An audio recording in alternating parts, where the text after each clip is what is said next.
सभापति महोदय, सबसे पहले तो मैं आपको धन्यवाद दूंगा कि आज देश का जो बजट जिस पर चर्चा चल रही है उस पर आपने मुझे बोलने का मौका दिया। केंद्रीय बजट पे सभापति महोदय, तीसरी बार आपकी सरकार बनी और बहुत बड़ी उम्मीद देश के जवान, किसान, मजदूर, सर्व समाज को थी, लेकिन बजट से आम जन को निराशा हाथ लगी। मैं राजस्थान की नागौर लोकसभा से दूसरी बार चुनकर आया हूं। आपको 14 और 19 के अंदर राजस्थान से 25 सीट दी सभापति महोदय और बहुत बड़ी उम्मीद राजस्थान को थी, लेकिन राजस्थान सहित तमाम वर्गों को इस बजट से, जो मैं पिछले 2 दिन से चर्चा सुन रहा था और उसके अंदर पक्ष बड़ा चढ़ा के बात कर रहा था, विपक्ष इस बात को कोस रहा था। हमें बिहार, आंध्रा को अगर विशेष पैकेज दिया उससे हमें कोई एतराज़ नहीं है, वो भी हमारे भाई हैं, लेकिन हम सबको जो पिछली 14 के अंदर आपको लाए, 19 के अंदर लाए, अब भी आपके जो साथ हैं उन लोगों का भी विशेष ध्यान रखना चाहिए। सौतेला व्यवहार देश के अन्य राज्यों के साथ नहीं होना चाहिए था। सभापति महोदय, प्रधानमंत्री जी को मैं कहना चाहता था, एक आपके हमारे राजस्थान स्टेट जहाँ के मुख्यमंत्री जी है, उन्होंने ट्वीट किया जब बजट यहाँ पे आया तो मुख्यमंत्री जी ने ट्वीट किया, Patna Purnia expressway, Buxar Bhagalpur expressway, Bodhgaya Vaishali और दरभंगा में सड़कों का काम तेजी लाई जाएगी। बक्सर में गंगा नदी में लेन वाला पुल 26,000 करोड़ की कुल लागत से बिहार का ट्वीट हमारे मुख्यमंत्री जी ने किया, भजन लाल जी ने। और जब आलोचना हुई राजस्थान के अंदर तो उनको अपना ट्वीट वापस लेना पड़ा। उनको ये लगा कि चूक हो गई। वहाँ तो आपकी सरकार थी राजस्थान के अंदर, आपकी सरकार जहाँ है और वहाँ व्यथित होके मुख्यमंत्री को ट्वीट वापस लेना पड़े, मेरे हिसाब से ये मामला ठीक नहीं। अब जब भी आप घोषणा करें 8 करोड़ राजस्थान के जो लोग हैं जिन्होंने भारतीय जनता पार्टी की सरकार दी, हमेशा आपके साथ खड़े रहे, उनके साथ धोखा हुआ, ऐसा इसके अंदर कर। MSP पे सभापति महोदय, दूसरे कार्यकाल में देश का सबसे बड़ा किसान आंदोलन हुआ, लंबे समय चला, 700 से ज़्यादा किसानों ने शहादत दी और मैं आपकी NDA का हिस्सा था। और किसान आंदोलन के समय अकाली दल और राष्ट्रीय लोकतांत्रिक पार्टी जिन्होंने NDA को छोड़ा और किसानों के हक के लिए हमने राष्ट्रीय राजमार्ग जाम किया, मैं आपको छोड़ के अलग हुआ। उस समय आपके यहाँ से कई सांसद कहते थे कि अब की बार कैसे जीत के आओगे, अब की बार हम जीत के भी आए और 11 लोगों को साथ लेके भी राजस्थान से आए, ये आप जानते थे महोदय। आपने MSP पे जो वादा किया था उसे कुछ आपने बढ़ाकर MSP की बात की। हम चाहते हैं कि MSP की पूरी खरीद हो और किसान को उसका हक और अधिकार मिले। जो वादा आपने किया वो वादा आपने, मैं किसान कर्ज माफी की बात करूँ सभापति महोदय, किसानों 30 जून 23 को इसी लोकसभा में जब आपकी सरकार ने मेरे सवाल के जवाब में देश के किसानों पर कर्जे की स्थिति बताई तो चिंताजनक थी।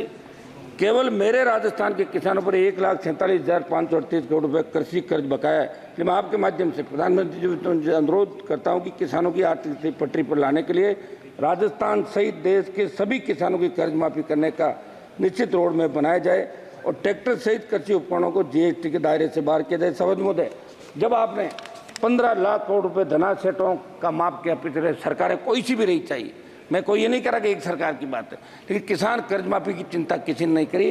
वो 15 लाख करोड़ रुपए अगर धनासेठों का माफ हुआ है तो 15 लाख करोड़ का किसान का कर्ज है, वो संपूर्ण कर्ज माफ होना चाहिए। कृषि बजट और सरकार के स्पष्ट विजन का अभाव इसके अंदर दिखा, थोड़ा सा ज़्यादा जरूर है।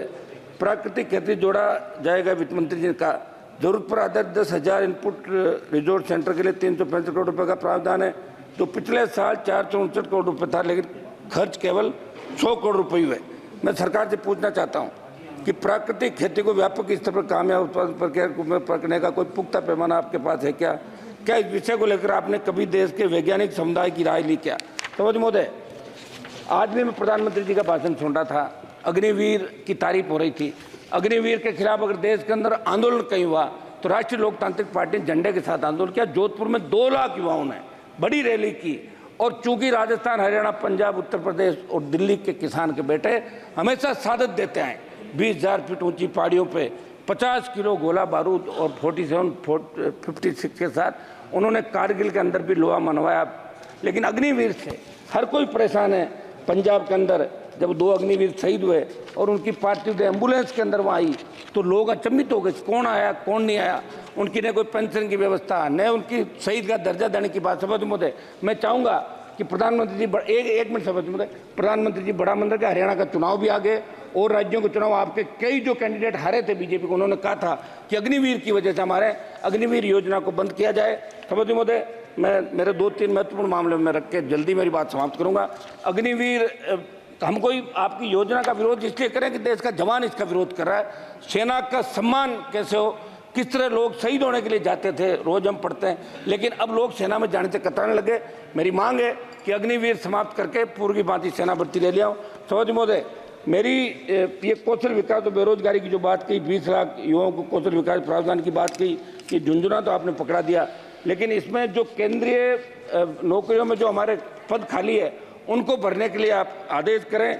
स्किल डेवलपमेंट की आपने बात की, तो हरियाणा के बाद राजस्थान की बेरोजगारी दर सबसे अधिक है, इसलिए इससे मेरा सुझाव है कि केवल स्किल देने से हम रोजगार नहीं दे सकते, हमें यह भी देखना होगा क्या समय के साथ कोर्स में बदलाव आया नहीं, क्या जो ट्रेनिंग सेंटर चल रहे हैं कि केवल सब्सिडी या सरकारी सहायता लेने तो नहीं चल रहे। सभापति महोदय, मैं एक समाप्त कीजिए, 1-1.5 मिनट में मेरी बात समाप्त करूँ। एनडीए की 1-1.5 मिनट साहब, एनडीए की सरकार 14 मनी तब क्रूड ऑयल का क्या भाव था और आज क्या है। क्रूड ऑयल सस्ता हुआ, बावजूद इसके पेट्रोल डीजल की कीमत आसमान छू रही है। और महोदय, पेट्रोल डीजल की बढ़ती दरों का पट्टी का असर महंगाई पर पड़ रहा है। आज हालात क्या है, महंगाई तरफ, लेकिन आपने बजट में माध्यम निर्धन वर्ग के महिलाओं की तरफ ध्यान नहीं दिया, कमर तोड़ दी। मैं चाहता हूं पेट्रोल डीजल की कीमतें कम हो। मैं राजस्थान पे आ रहा हूं, मेरे राजस्थान राज्य को जिस तरह आपने बिहार और आंध्रा को विशेष पैकेज दिया, महोदय राजस्थान राज्य के अंदर भी विशेष राज्य का दर्जा, जिसमें मापदंड होते हैं, जहाँ चंबल के बीड़ अरावली की लंबी पर्वतमाला, विशाल रेगिस्तान और ट्राइबल बेल्ट है, इन तमाम स्थानों में विपरीत हालातों में राजस्थान के लोग रहते हैं। आज़ादी के दशकों बाद गाँव में डाणियों में शुद्ध पीने का पानी नहीं। आपने पढ़ा होगा कि 20-20 किलोमीटर पैदल मटका सर पे रख के और जिस तरह महिलाएं पानी लाती थी, पानी के संचय, आज भी हम टांकों के अंदर बरसात का पानी इकट्ठा करते हैं। आज़ादी के 75 साल बाद भी आज बड़े विकट हालात राजस्थान के अंदर है। ट्राइबल बेल्ट में कुपोषण से 12 के अंदर 1 मिनट साहब, भूख से मौतें हुई। गांव के अंतिम छोर पर बैठे व्यक्ति को स्वास्थ्य सेवाओं से बुनियादी सुविधाओं का लाभ नहीं मिल पाता है। मैं आपसे मांग करता हूं कि राजस्थान को विशेष राज्य का दर्जा दे। दर्जा नहीं दे पा रहे हो आप, तो विशेष पैकेज राजस्थान को दें, ये मेरी मांग है। सभापति महोदय, ईआरसीपी पे लास्ट मेरी कंक्लूड कर रहा हूं। सभापति महोदय, ईआरसीपी को आपने राष्ट्रीय परियोजना घोषित किया, जो हमारे ये आपके ईस्टर्न के जिले हैं, भारत सरकार इसे राष्ट्रीय महत्व की परियोजना का दर्जा दें। आपने दर्जा नहीं दिया। मेरे सचिव नागौर सहित पश्चिम राजस्थान के वो तमाम जिले जिन्होंने अकाल के साये में अपना अतीत गुजरा, आज भी संघर्ष करें, वहाँ के खेतों में सिंचाई के लिए और लोगों को पीने के पानी के लिए ईआरसीपी की तर्ज पे पश्चिम राजस्थान के अंदर WRCP पश्चिम राजस्थान नहरी परियोजना को की आप घोषणा यहाँ से कराएं। ये मैं आपसे मांग करता हूँ। एक मेरा अंतिम और अंतिम आधा मिनट 10 सेकंड में। हाँ 10 सेकंड। मेरा ये साहब, आपने सौभाग्य योजना आप लेकर आए देश के अंदर और प्रत्येक डाणी को विद्युतीकृत किया, लेकिन सौभाग्य की फिर संशोधित योजना लाई, कुछ रह गया था, हमारा बजट खर्च नहीं हुआ। RDSS विद्युतीकरण के लिए सौभाग्य की संशोधित योजना RDSS आई, आज मेरा जो आई, इसमें मेरा सवाल है, जिसमें आपने बताया कि नागौर, डीडवाना, कुचामन जिले के लिए 15,615 घरों में विद्युतीकरण के लिए 25.57 करोड़ रुपए दिए। केवल मेरे संसदीय क्षेत्र की बात करो तो अभी के प्रावधान के अनुसार 45,000 रुपये तय कर रखें कि भाई 45,000 रुपये तक अगर है तो सरकार देगी। मेरी मांग है कि बहुत डाणियाँ बस गई, दूर दूर डाणियाँ, तो 45,000 का ही राइडर हटा के 80,000 रुपये तक आप ये किया जाए, दूरी बढ़ाई जाए, तो और ज़्यादा लोगों को लाभ मिलेगा।